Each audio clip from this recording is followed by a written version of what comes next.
The most powerful man on earth woke up one morning, walked to his balcony, and watched his entire empire turn to blood. This is the story of a showdown. One man against God. And it took 10 plagues. Egypt was the superpower of the ancient world. Pharaoh was considered a god. And Moses? Just a shepherd with a staff.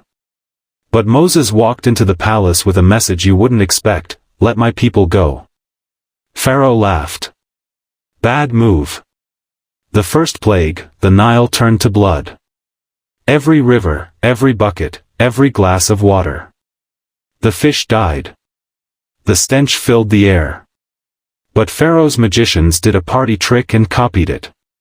His heart stayed hard. The second plague, frogs. Millions of them. In their beds. In their ovens. In their food. Pharaoh begged Moses to make it stop. But when the frogs died, so did his promise. The third plague, gnats. Dust turned into tiny biting insects covering man and beast. This time, the magicians couldn't copy it. They told Pharaoh, "This is the finger of God." Pharaoh didn't listen. The fourth plague, flies. Swarms so thick they darkened the air.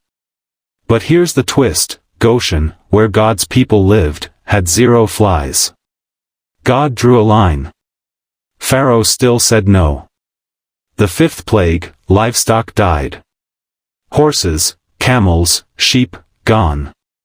But Pharaoh checked his watch and saw 0 Egyptian cows died.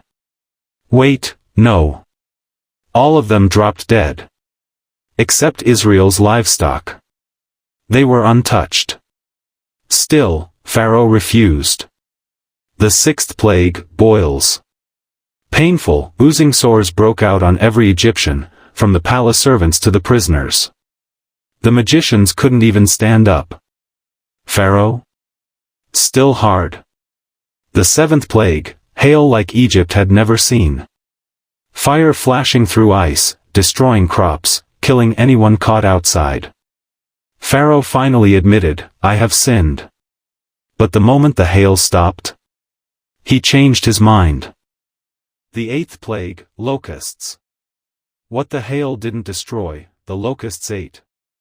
Every green thing, gone. The ground turned black with them. Pharaoh panicked, begged for forgiveness, then hardened again. The ninth plague, darkness. Not just night, thick, terrifying darkness you could feel.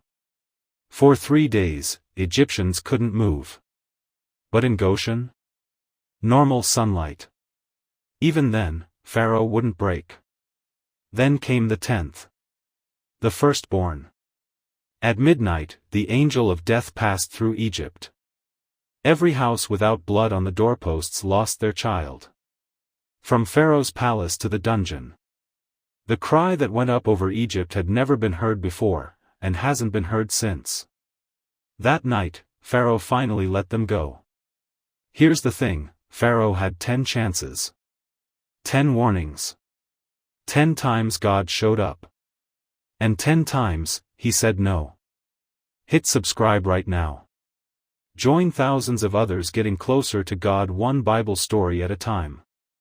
And comment below, which plague hit you the hardest. See you in the next video.